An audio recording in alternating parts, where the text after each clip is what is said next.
एक दिन एक लड़की ने अपने पिता से पूछा, पापा क्या आप कभी मेरी वजह से रोए हैं? उसके ऐसा पूछने का कारण ये था कि उसने कभी भी अपने पिता को रोते हुए नहीं देखा था।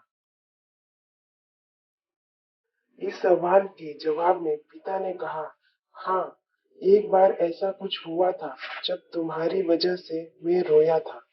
यह सुनकर लड़की उस बात को जानने के लिए उत्सुक हो गई कि आखिर वह क्या बात थी जिसने उसके पिता को रुला दिया था।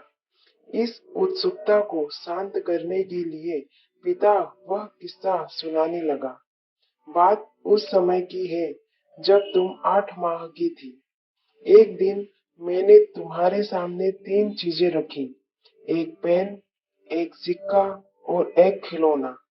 मैं ये जानना चाहता था कि तुम इन तीनों चीजों में से क्या उठाओगी। उनमें पेन बुद्धिमत्ता का प्रतीक था, सिक्का धन का और खिलौना मनोरंजन का प्रतीक था। मैं ये सब बस एक जिज्ञासा के कारण कर रहा था।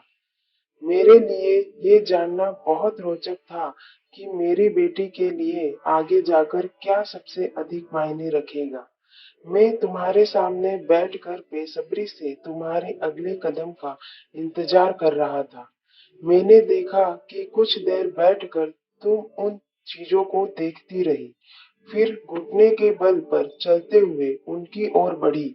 जब मैंने तुम्हें आगे बढ़ते हुए देखा, तो मेरी धड़कनें मानो रुक सी गई। लेकिन अगले ही पल तुमने उन सभी चीजों को अपने हाथ से एक तरफ हटा दिया और आगे बढ़कर मेरी गोद में चली आई। बस यही वो पल था जब मेरा दिल भर आया था और तुम्हारी वजह से मैं रोया था। यह किस्सा सुनकर लड़की की आंखों में आंसू आ गए। आई होप आप सभी को ये पिता पुत्री की हार्ट टचिंग स्टोरी बहुत पसंद आई होगी। Thank you for watching.